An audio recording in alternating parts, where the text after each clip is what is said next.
Your Excellency, are you ready for a new world order? I think, Becky, the main problem is if you think of the technology is 21st century, 22nd century technology. What is happening in AI, what is happening everywhere really that will really transform and is transforming our lives and also transforming international relations. But I think the frame of thinking is still 19th century. I think this is one of the problems that we have in the international system. If you look, it's still about nationalism, it's still about state sovereignty, it's still about use of force or non-use of force. And I think this is one of the major issues as we try to bridge really what is mentally governing international relations with the 19th century mode of thinking, but at the same time with technology fast ahead of us in the curve. That I think will be a major problem. That's a very interesting perspective. Fred Kemp. இவர் என்ன கூறுகிறார் என்றால் new world order அமைப்பை உருவாக்குவதற்கு nationalism, state sovereignty, non use of force, 19th century mindset இவைகள் தடையாக உள்ளது என்று கூறுகிறார். ஆம், ஆர்டிஃபிஷியல் இன்டெலிஜென்ஸை நாம் சேர்க்காதவரை நியூ வேர்ல்ட் ஆர்டர் வர முடியாது. ஆனால் நமது நாட்டில் வலுக்கட்டாயமாக அது சேர்க்கப்பட்டு வருகிறது. ஆர்டிஃபிஷியல் இன்டெலிஜென்ஸ் எனப்படும் இயந்திரத்தை ஒரு நாட்டில் சேர்க்க வேண்டுமென்றால் அந்த நாட்டில் இருக்கும் மனித கூட்டத்தை அழித்தாக வேண்டும். அது எவ்வாறு செய்ய போகிறார்கள் என்பதை கூறப்போகிறது இந்த காணொளி. நியூ வேர்ல்ட் ஆர்டர் மற்றும் அஜெண்டா 21. இந்த காணொளியில் நாம் மிக முக்கியமான விஷயங்களை பார்க்க போகிறோம். அது உங்கள் வாழ்க்கையை நேரடியாக பாதிக்கக்கூடியது. அனைத்திற்கும் ஆதாரம் உள்ளது. லிஸ்ட் போல் ஒன்றன் பின் ஒன்றாக வந்து மக்களை தாக்கும் என்று கருதாதீர்கள். இந்த லிஸ்டை கனெக்ட் செய்யுங்கள். விலைவாசி ஏற்றம், பசி, பஞ்சம், 2025 எச்சரிக்கை, ஸ்மார்ட் மீட்டர், அது உங்கள் நோய் எதிர்ப்பு சக்தியை தாக்கும். அதனால் சாதாரணமாக வராத நோய்களும் உங்களை தாக்கும். New disease plus body disorder, global reset, artificial intelligence, carbon control, CBDC, central bank digital currency, chipping, Starlink, World Health Organization, new world order. இவை அனைத்தும் மக்களை ஒன்றிணைத்து தாக்கும் என்பதை விட தாக்க ஆரம்பித்து விட்டது என்று கூறலாம். இருள் ராஜ்யத்தை வெற்றி கொள்வதற்கு மனிதர்களாக ஒன்று இணைந்தால் மட்டுமே வெற்றி கொள்ள முடியும். தமிழ்நாட்டில் விலைவாசி ஏற்றத்திற்கு பின்னால் இருப்பது விஜயநகர ஆட்சியின் சூழ்ச்சியாகும். மக்களாகிய நீங்கள் நினைத்தால் விலைவாசியை கட்டுப்படுத்தலாம். இதில் முதலிடத்தை பிடிப்பது ஸ்மார்ட் மீட்டர் மற்றும் ஸ்டார்லிங்க். ஏனென்றால் இதனுடைய உண்மை முகம் பற்றி யாருக்கும் தெரியாது. ஸ்மார்ட் மீட்டர் பாகிஸ்தான் நாட்டில் பொருத்தப்பட்டுவிட்டது. பாகிஸ்தானிய இல்லத்தரசி ஒருவர் தன் மகனுக்கு உடல்நிலை சமீப காலமாக பாதிப்படைந்து வருவதாகவும் விலைவாசி உயர்வை சமாளிக்க முடியவில்லை என்றும் குறிப்பாக எலக்ட்ரிசிட்டி பில் மிக அதிகமாக வருவதாகவும் தனக்கு என்ன செய்வது என்று தெரியாமல் திணறுவதாக தன்னுடைய கவலைகளை பதிவிட்டுள்ளார். விலைவாசி உயர்வு காரணமாக பாகிஸ்தான் அரசை கடுமையாக சாடி பெண் ஒருவர் வெளியிட்ட வீடியோ வைரலாகி வருகிறது. பாகிஸ்தானில் பணவீக்கம் காரணமாக அத்தியாவசிய பொருட்களின் விலை கடுமையாக உயர்ந்துள்ளது. இதனால் பொதுமக்கள் கடுமையாக பாதிக்கப்பட்டுள்ளனர். இந்நிலையில் கராச்சியைச் சேர்ந்த ரபியா என்ற பெண் விலைவாசி உயர்வால் தான் எதிர்கொள்ளும் நிதி பிரச்சனைகளை பற்றி அழுது புலம்பும் வீடியோ ஒன்று வைரலாகி வருகிறது. ரபியாவுக்கு 2 குழந்தைகள் உள்ளனர். இதில் ஒரு குழந்தைக்கு கடந்த 4 மாதங்களாக உடல்நலக்குறைவு இருப்பதாகவும் மருந்துகளின் விலை உயர்வால் சிகிச்சைக்கு அதிக செலவு செய்ய முடியாமல் தவித்ததாகவும் இது மட்டுமின்றி அதிக மின்சார கட்டணத்தால் என் குழந்தைகளுக்கு பால் மற்றும் மருந்து வாங்க முடியவில்லை எனவும் கூறியுள்ளார். இந்த பெண்மணிக்கு ஸ்மார்ட் மீட்டர் மூலம் உடலுக்கு மிகப்பெரிய பிரச்சனைகள் வரும் என்று தெரியவில்லை. இருக்கும் உடல் பிரச்சனைகளை கூட பெரிதாக்கும் அபாயம் ஸ்மார்ட் மீட்டர் மூலம் வரும் என்பது வெகு சிலருக்கே தெரியும். இதனை பற்றி அறிந்து கொள்ளாமல் மருத்துவம் பார்ப்பது வீண் செலவே ஆகும். உங்களை காப்பாற்றிக்கொள்ள, உங்கள் குடும்பத்தை காப்பாற்றிக்கொள்ள அனைவரும் அறிவியலை தெரிந்து கொள்ளுங்கள். தமிழ்நாட்டுக்கு ஸ்மார்ட் மீட்டர் வராமல் பார்த்து கொள்வது உங்கள் கையில் தான் இருக்கிறது. வந்தால் இங்கேயும் அதுதான் நடக்கும். முன் பார்த்த பாகிஸ்தான் செய்தியுடன் இப்பொழுது வர இருக்கும் செய்தியை இணைத்து பாருங்கள். Hi everyone, Dr. Cindy Oldand, internal medicine physician. Welcome to another video. Within the last few days we have had a series of dramatic headlines across the mainstream media, especially in the United Kingdom, regarding a deadly virus which is potentially making its way to the shores of the United Kingdom and the United States. This story took me by surprise. I wasn't expecting it. It's a very rare condition. Let me share the story with you here. So here's the article in the Daily Express in the United Kingdom. The first article I want to share with you. Urgent warning over deadly virus spreading across Europe, biggest threat to public health. New cases of the infection have started to slowly move across different continents, with the disease confirmed in Europe, Africa, and the Middle East. That seems like a very dramatic headline. What's this story all about? An urgent health warning has been issued after a deadly disease has spread across Europe in what has been described as the biggest threat to public health. Called Crimean Congo Hemorrhagic Fever, CCHF, the disease has recently broken out in Iraq and Namibia. Meanwhile, there have been some deaths reported in Pakistan, and scientists have warned that it was highly likely the disease could soon reach Britain, according. இந்த மருத்துவர் என்ன கூறுகிறார் என்றால், ஒரு புதிய நோய் America மற்றும் இங்கிலாந்தில் பரவி கொண்டிருக்கிறது. வளைகுடா நாடுகள், ஆப்பிரிக்கா மற்றும் பாகிஸ்தான் போன்ற நாடுகளில் இந்த நோய் காணப்படுகிறது. இந்த நோய் எங்கே உருவாகிறது, எங்கே தாக்குகிறது என்பதை கவனித்தீர்களேயானால் உங்களுக்கே புரியும் இது திட்டமிட்ட செயல் என்று. அமெரிக்காவுடைய பயோவெப்பன் லேப்ஸ் ஈராக்கில் உள்ளது. அவர்களே நோய்களை உருவாக்கிவிட்டு மற்றவர்கள் மீது பழி சுமத்துகிறார்கள். எல்லா நாடுகளிலும் அமெரிக்காவுடைய பயோ லேப்ஸ் வெவ்வேறு பெயர்களில் இயங்கிக் கொண்டிருக்கிறது. பாகிஸ்தானில் புதிய நோய் வருவதற்கு காரணம் நாட்டின் பொருளாதாரம் வீழ்ந்துவிட்ட நிலையில் அவர்களுக்கு இலவசமாக கொடுக்கப்படும் GMO உணவுகள் மற்றும் ஃபீமா இயக்கம் தரும் ரசாயன கலவைகள், அதனுடன் சேர்த்து ஸ்மார்ட் மீட்டர் போன்றவை மக்களை தாக்கி வருகிறது. ஸ்மார்ட் மீட்டரினால் வரும் நோய்கள் எண்ணற்றவை மற்றும் மிக ஆபத்தானவை, மக்களை அழிக்க வேண்டுமென்றே வைக்கப்பட்டவை. 3 investigates PG&E is currently installing millions of smart meters in neighborhoods all across the state. The complaint in the Sacramento area continues to be huge spikes in power bills. And now there's a new smart meter concern out there. KCRA3's Lindsay Paulo investigates. Can your smart meter really make you sick? In September, homeowners pleaded with the California Public Utilities Commission. I am desperate, fighting for my life. They're calling for an emergency moratorium on PG&E smart meters to stop the power giant from installing new wireless gas and electric meters. The smart meter is especially dangerous to the public health. A Sebastopol-based group that studies the health impacts of electromagnetic fields, or EMF, and radio frequency radiation is collecting data they say proves smart meters are a health hazard. Many of the people getting sick say they suffer from a condition called electrical sensitivity. Chest pain and heart palpitation. Really searing ear pain. I get nauseous. They say exposure to smart meters makes their symptoms worse. The trouble is, a lot of times people don't connect the dots between their health symptoms and electrical exposure because you wouldn't expect it. மக்கள் தங்கள் உடலில் உள்ள பிரச்சனைகளை நன்றாக புரிந்து கொள்ள வேண்டும். அனைத்தையும் ஆராய்ந்து பார்த்து ஒன்றோடு ஒன்று தொடர்பு படுத்தி தீர்வுகளை கண்டுபிடிக்க வேண்டும். எதற்கெடுத்தாலும் மருத்துவரை சென்று பார்ப்பது பிரயோஜனமில்லை. எலக்ட்ரோமேக்னெட்டிக் வேவ்ஸ் பிரச்சனைகளை மருந்துகளால் சரி செய்ய இயலாது. 2025இல் எதனை வைத்து பிரச்சனைகள் வரப்போகிறது என்று கூறுகிறீர்கள் என்று கேட்பவர்களுக்கான பதில் டியாகல் ரிப்போர்ட். இது உங்களுக்கு கிடைத்தால் உங்களுக்கே புரியும் எந்தெந்த நாட்டில் எந்தெந்த மாநிலத்தில் எவ்வளவு மரணங்கள் நிகழும், பொருளாதாரம் ஒவ்வொரு ஆண்டும் எவ்வாறு இருக்க போகிறது போன்ற அனைத்து விஷயங்களும் இதில் இருக்கும்.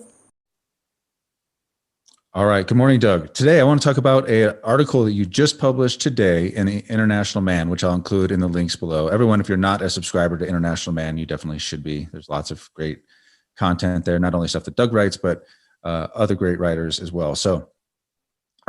But you covered a topic that I've heard rumors about for months. First, I heard about it from some of our viewers, actually, and that's about this site called Deagle.com. And their forecast for population changes, massive population changes in 2025. And first of all, how did it get on your radar? How did this even topic get on your radar? Yeah, I can't remember who it was that introduced me to this Deagle website. I'd never heard of Deagle before, but I did go on their website, and they're basically what they do is they track the economies of different countries in the world, about 200, most of them actually, almost all of them, but mainly their military capabilities. So they're in some ways competitive with Jane's, which has been around for decades and is the well-known company. when it comes to tracking military weapons systems, what they can accomplish, how much they cost, all this type of thing. So it's, I guess Deagle's kind of a big deal, but it's not well promoted or well known like Jane's is. Can't remember. Well, and they had this thing on their website that basically predicted population levels in virtually every country in the world in 2025. Now, this is no longer on their site. They took it off, and you can find it in the Internet Archive, and I'll try and include a link to it in the description to this video as well. But that's the part that kind of stuck out most to you and that you were addressing in the article in International Man. Yeah, it's absolutely shocking. They list all the countries of the world. யார் இந்த டியாகல்? இருள் ராஜ்யத்தின் மற்றொரு இயக்கம். எந்த நாட்டில் எவ்வளவு பணம் வீழ்ச்சியாகும், எவ்வளவு மக்கள் தொகை குறையும் என்று முன்கூட்டியே அறிவிப்பு செய்பவர்கள். இதனை எந்த நாட்டு அரசும் பார்க்காதாம். பொருளாதாரம் மற்றும் மக்கள் தொகை குறையும் அந்த நாட்டு அரசாங்கம் வேடிக்கை பார்க்கும். ஏனென்றால் இப்படி ஒரு இயக்கம் இருப்பது அந்த நாட்டினுடைய உளவுத்துறைக்கு தெரியாதாம். இதை நம்ப சொல்கிறார்கள். நீங்களும் நம்புங்கள். வேர்ல்ட் ஹெல்த் ஆர்கனைசேஷன் இப்பொழுது புதிய நோய் பரவி கொண்டிருக்கிறது என்று எச்சரிக்கை செய்கிறது.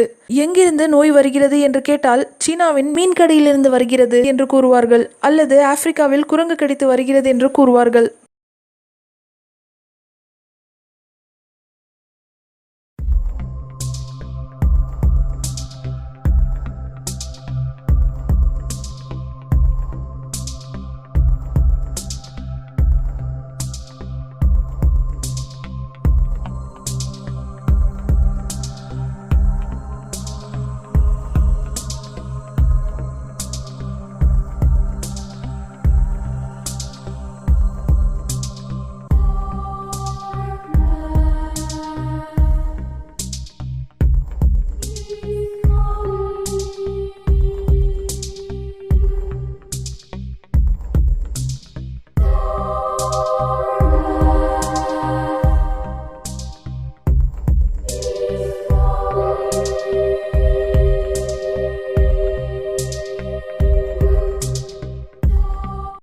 உலக மக்கள் அனைவரும் தயாராக இருக்க வேண்டுமாம் புதிய வகையான தொற்று நோயை சந்திப்பதற்கு. இம்முறை மக்களான நீங்கள் மிகவும் விழிப்புடன் இருக்க வேண்டும். இம்முறை நோய் தொற்றின் பொழுது மக்களை லாக்டவுனில் வைத்துவிட்டு எல்லா துறைகளிலும் பல மாற்றங்களை நிழலுலகம் செய்ய உள்ளது.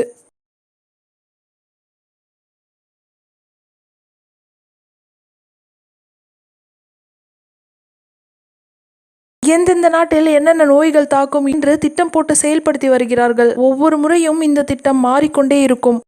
இம்முறை இந்தியாவை காட்டிலும் அமெரிக்கா மிகப்பெரிய சவால்களை சந்திக்கப் போகிறது. உண்மையை கூற வேண்டுமென்றால் America over.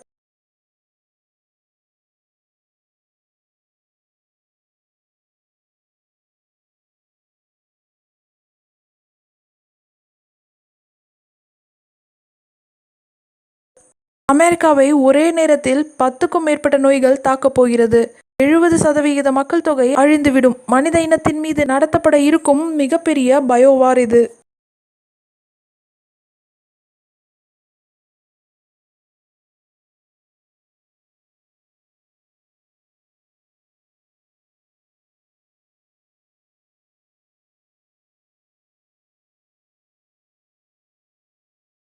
What do they know that we don't know?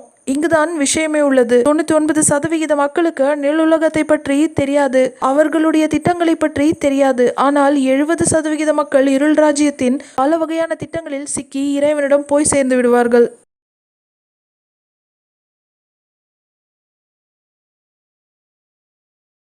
இருள் ராஜ்யத்தின் தாக்குதல்களால் அமெரிக்கா ஏழை நாடு ஆகிவிடும். அதனால் இந்தியா பல பாதிப்புகளுக்கு உள்ளாகும். சாஃப்ட்வேர் கம்பெனிகள் முழுவதுமாக வீழ்ச்சியடையும். அமெரிக்காவுக்கு ஏற்றுமதி செய்யப்படும் துணிகள் சார்ந்த தொழில்கள் மொத்தமாக விழுந்துவிடும். அமெரிக்கா விழுந்தால் சீனாவின் கை ஓங்கும். அமெரிக்காவை விட சீனா மிக ஆபத்தானது. அமெரிக்காவையும் ஐரோப்பாவையும் அழித்துவிட்டு இருள் ராஜ்யத்தின் கவனம் முழுவதும் இந்தியாவின் மீது திரும்பும். அமெரிக்கா மக்களுக்கு என்னென்ன நடந்தது என்று உங்களுக்கு தெரிந்திருக்க வாய்ப்பில்லை. நேரில் பார்க்கும் பொழுது அதனுடைய திகில் உங்களுக்கு புரியும். இதை நாம் முக்கியமாக கவனிக்க வேண்டியது, கம்ப்யூட்டர் சார்ந்த தொழில்களை சிறிதளவு கற்றுக்கொண்டால் போதுமானது. அதை டிகிரியாக படிக்க வேண்டும் என்ற அவசியமில்லை. காரணம் ஆர்டிஃபிஷியல் இன்டெலிஜென்ஸ். ஆர்டிஃபிஷியல் இன்டெலிஜென்ஸ்க்காகத்தான் இந்த நோயை பரப்புகிறார்கள், மக்கள் தொகையை குறைப்பதற்கு. ஆர்டிஃபிஷியல் இன்டெலிஜென்ஸ் காலத்தின் கட்டாயம். நாம் அனைவரும் அதனை பற்றி தெரிந்து கொண்டே தீர வேண்டும். நாம் வாழ்வதற்கும் நம்முடைய குழந்தைகள் வாழ்வதற்கும். ஆர்டிஃபிஷியல் இன்டெலிஜென்ஸ் தொழில்நுட்பத்தால் 80% வேலைகள் போய்கொண்டும் இருக்கிறது. இந்த காலகட்டத்தில் அனைவரும் சித்த மருத்துவத்தை படித்து தெரிந்து கொள்ள வேண்டும். இறைவன் படித்த மூலிகைகள் இந்த சூழ்நிலையில் உங்களை காப்பாற்றும். இம்முறை லாக்டவுன் சட்டங்களை WHO நேரடியாக போடும். மாநிலத்தின் முதல்வர் மற்றும் நாட்டின் பிரதமருக்கு சக்தி இல்லை. WHO அமைப்பை கட்டுப்படுத்த அவர்கள் தருவதுதான் மருந்து. அதை நீங்கள் போட்டே தீர வேண்டும். இந்த பிராண்ட் தான் போட்டுக்கொள்வேன், எங்கள் குடும்ப டாக்டரிடம் தான் போட்டுக்கொள்வேன் என்று சொல்வதெல்லாம் சாத்தியப்படாது. Now, a story that has got a lot of traction in the UK, but not nearly enough traction here in Australia, is to do with the World Health Organization. Now, you will have seen various scare stories about, there's a new pandemic coming, the next one's going to be worse, this sort of stuff. You will have read about that. What you won't have read much about is how the World Health Organization, I've warned you about this many, many times before on this show, are desperate to have some kind of global pandemic treaty whereby it would be the World Health Organization who says to separate countries, now there's dispute about what powers they would have, and Scott Morrison said, no, don't worry, it would never get this bad. But at its worst, the reality is, or the fear is, that the World Health Organization will have the powers to be able to say such and such a state or such and such a nation or country or whatever is in a pandemic situation and must be locked down, even if that entity says, no, we're not, or disputes it. That's the fear of how bad it could be. There's dispute about whether that's what the agenda will be. But in the UK, MPs within the government are now getting very twitchy about what they see as the World Health Organization taking powers on a global scale to impose pandemics at will. This is a really serious story, and it will only stop if Australian voters speak up very loudly and very clearly on chat shows and radio shows and so on, saying we do not want a World Health Organization global pandemic treaty. And Rowan, I think that இங்கிலாந்தில் இப்பொழுது ஆரம்பித்து விட்டார்கள் WHO திட்டங்களை நிறைவேற்ற. அதற்கான சான்றுகளை இந்த மருத்துவர் கூறுகிறார். கவனமாக பாருங்கள். Well, a warm welcome to today's talk, Friday the 26th of May. Now, there's been some movements in the British Parliament and the European Parliament about this. Let me just show you what this is about. We've looked at it several times. This World Health Organization amendment to the International Health Regulations. And serious concerns have been voiced about this. They've made so many changes. It's got it all here. You can look at it, and what they've often done is deleted bits that just change a word that completely reverse the meaning, and they've added huge amounts of new text to increase their. WHO could gain power to impose lockdowns in the UK is the title. They say from the article it says members of Parliament fear new treaty designed to increase organisations, that's the World Health Organisation's powers, would enable it to enforce border closures and vaccine passports. ஏற்கனவே மக்களால் விலைவாசி உயர்வை சமாளிக்க முடியவில்லை. இன்னும் lockdown போட்டுவிட்டால் மக்களின் நிலைமை மோசமாகிவிடும். அப்பொழுது மக்களிடம் இருப்பது ஒரே ஒரு ஆப்ஷன் தான். WHO தரும் மருந்துகளை எடுத்துக்கொண்டால் மட்டுமே சாப்பாடு தரப்படும் என்றும், சிப் வைத்துக் கொண்டால் மட்டுமே மக்களுடைய தேவைகள் பூர்த்தி செய்யப்படும் என்றும் கூறுவார்கள்.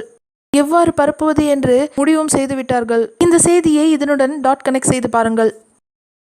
அமெரிக்காவில் கொரோனாவை பரப்பும் எலிகளை உருவாக்கிய ஆய்வகம் பற்றிய தகவல்கள் வெளியாகி இருப்பது பேரதிர்ச்சியை ஏற்படுத்தியுள்ளது. இது குறித்த ஒரு செய்தி தொகுப்பை தற்போது பார்க்கலாம். சீனாதான் ஆய்வகங்கள் மூலம் கொரோனாவை பரப்பியதாக அமெரிக்கா குற்றம் சாட்டி வரும் நிலையில், அமெரிக்காவின் கலிபோர்னியாவில் செயல்பட்டு வந்த சட்டவிரோதமான ஆய்வகம் ஒன்று கரோனா, HIV, மலேரியா உள்ளிட்ட பல கொடிய நோய் கிருமிகளை உருவாக்கி வைத்திருந்தது அம்பலமாகி உள்ளது. ஃப்ரெஸ்னோ நகரில் கைவிடப்பட்ட கட்டிடத்தின் பின்பகுதியில் ஏதோ ஒரு சட்டவிரோத செயல் நடப்பதை அறிந்த அதிகாரிகள் கடந்த மார்ச் மாதம் திடீரென ஆய்வு செய்திருக்கிறார்கள். அப்போது அங்கு அவர்கள் கண்ட காட்சிகள் அவர்களை உறைய வைத்தன. குடவுன் போல காட்சியளித்த அந்த இடத்தில் சட்டவிரோதமாக ஆய்வகம் செயல்பட்டு வருவது அப்போதுதான் தெரியவந்தது.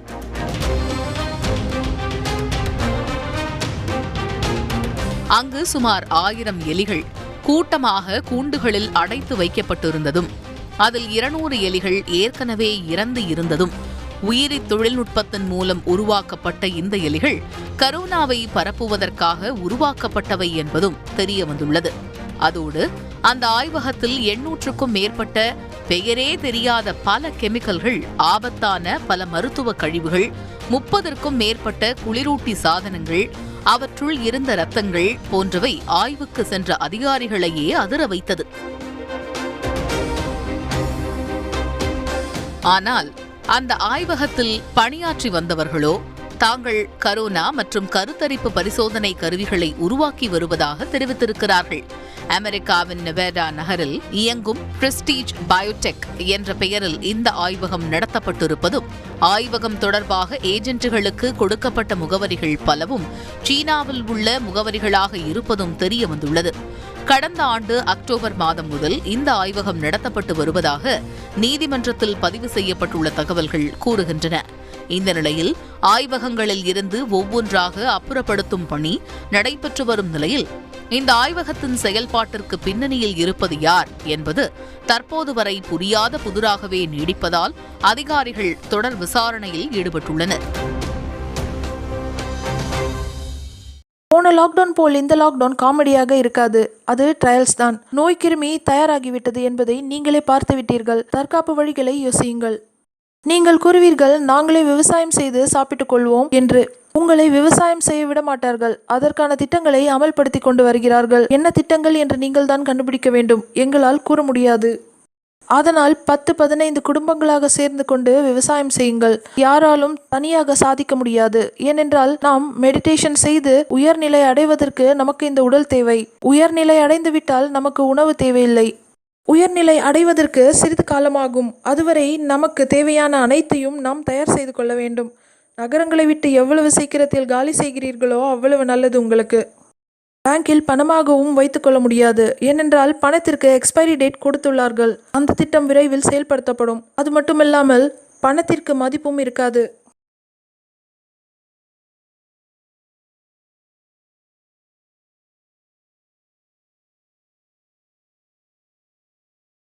இந்திய மக்களின் கவலையை பார்த்து மக்களை நன்றாக கவனித்துக் கொள்வதற்கு பில்கேட்ஸ் இந்தியாவில் பயோடெக் கம்பெனி ஒன்றை திறந்து மக்களுக்கு பெரும் சேவை செய்ய உள்ளார். செய்தும் வருகிறார். மக்கள் மீது அதிக அக்கறை கொண்ட அரசாங்கங்கள் இதில் முதலீடு செய்து வருகிறது. நாங்கள் நம்பிவிட்டோம். நீங்களும் நம்புங்கள். பில்கேட்ஸ் பற்றி நீங்கள் தவறாக பேசாதீர்கள். மக்கள் மீது அக்கறை கொண்டு பல வேலைகளை அவர் செய்து வருகிறார். எவ்வளவு நாளைக்கு தான் நீங்கள் கஷ்டப்பட்டு கேம்ஸ் மூலமாகவும் சினிமா மூலமாகவும் ஜோம்பிகளை பார்ப்பீர்கள்? உங்களுக்காக நேரில் ஜோம்பிகளை கொண்டு வருவதற்காக பாடுபட்டு வேலைகளை செய்து கொண்டிருக்கிறார் இவர். அவர் செய்யும் சிறப்பான வேலைகளை தனியாக பார்க்க வேண்டும். அவ்வளவு செய்கிறார் அவர். அவருடன் எலன் மஸ்கின் ஆர்டிஃபிஷியல் இன்டெலிஜென்ஸ் சேர்ந்து மக்கள் கடினப்பட்டு வேலை செய்வதை நிறுத்தி நிரந்தரமாக விடுமுறைகளை கொடுக்க இருக்கிறார். அடுத்த காணொலியில் சந்திப்போம்.